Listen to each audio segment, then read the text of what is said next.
అయితే ఉపాధి అవకాశాల కోసం మీరు ఎదురు చూస్తున్నారు. దాన్ని కల్పించే విధంగా తప్పకుండా ఒక మంచి ప్రణాళిక సిద్ధం చేస్తాం.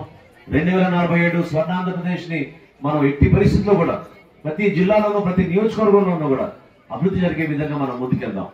చివరిలో మరొకసారి నేను తల్లిదండ్రుల్ని కోరేది మీ, ఎందుకంటే చాలా బాధ కలిగింది నాకు. ఇక్కడ చాలా మంది సింగిల్ పేరెంట్స్ అని, మీరు సింగిల్ పేరెంట్స్ అయినా కూడా మీరు కష్టపడి మీ బిడ్డల్ని ఇక్కడ తీసుకొచ్చారు. మీ బిడ్డల్ని భవిష్యత్తులో తీసుకెళ్ళడానికి కోసం ఉపాధ్యాయులు కీలకమైన పాత్ర పోషిస్తారు. ఇక్కడ వేకెన్సీస్ ఉన్నా కూడా అవన్నీ కూడా మీరు కరెక్ట్గా డిస్కస్ చేయండి, ఇబ్బంది లేకుండా. ఎందుకంటే ప్రతి డిపార్ట్మెంట్ లో కూడా మనం చక్కటి టీచర్స్ రేషియో కూడా చాలా తక్కువ ఉంది, చాలా సంతోషం. ఎందుకంటే 281 మంది విద్యార్థులకు 24 టీచర్లు ఉన్నారంటే నిజంగా నేను గర్వపడుతున్నాను. ప్రభుత్వ పాఠశాలలో ఆ విధంగా ఒక చక్కటి వ్యవస్థ మనం ఏర్పాటు చేసుకున్నాం.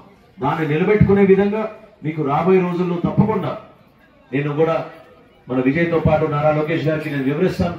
ఈ పాఠశాలలో ఏ విధంగా మేము వచ్చి ఈ కార్యక్రమంలో పాల్గొన్నామో భవిష్యత్తులో కూడా చంద్రబాబు నాయుడు గారి నాయకత్వంలో, పవన్ కళ్యాణ్ గారి నాయకత్వంలో తప్పకుండా మన రాష్ట్రాన్ని అభివృద్ధి చేసుకుంటూ మనం ముందుకెళ్దాం. అందులో మీరు చాలా చాలా కీలకమైన పాత్ర మీరు పోషించాలి. దాన్ని మీరు గుర్తు పెట్టుకోండి. ఏదో మనకి స్కూల్ అయిపోతున్నానో దాని తర్వాత మనకి సంబంధం లేదని అనుకుంటే మాత్రం పొరపాటు. మనం ఈ పాఠశాలను చదువుకున్నామంటే తిరిగి మనం ఎదిగినాక మన ప్రాంతానికి మనం ఏం చేద్దాం, మన పాఠశాలకు మనం ఏం చేద్దాం అనే ఆలోచన రావాలని మనస్ఫూర్తిగా కోరుకుంటూ జిల్లా కలెక్టర్ గారికి మరొకసారి ప్రత్యేకంగా నేను మీ అందరి తరఫున ఇంకా కొన్ని సదుపాయాలు ఇక్కడ మెరుగుపరచాల్సిన అవసరం ఉందని నా దృష్టికి తీసుకొచ్చారు. తప్పకుండా వాటిపైన ఈ సందర్భంగా మీరు దృష్టి పెట్టి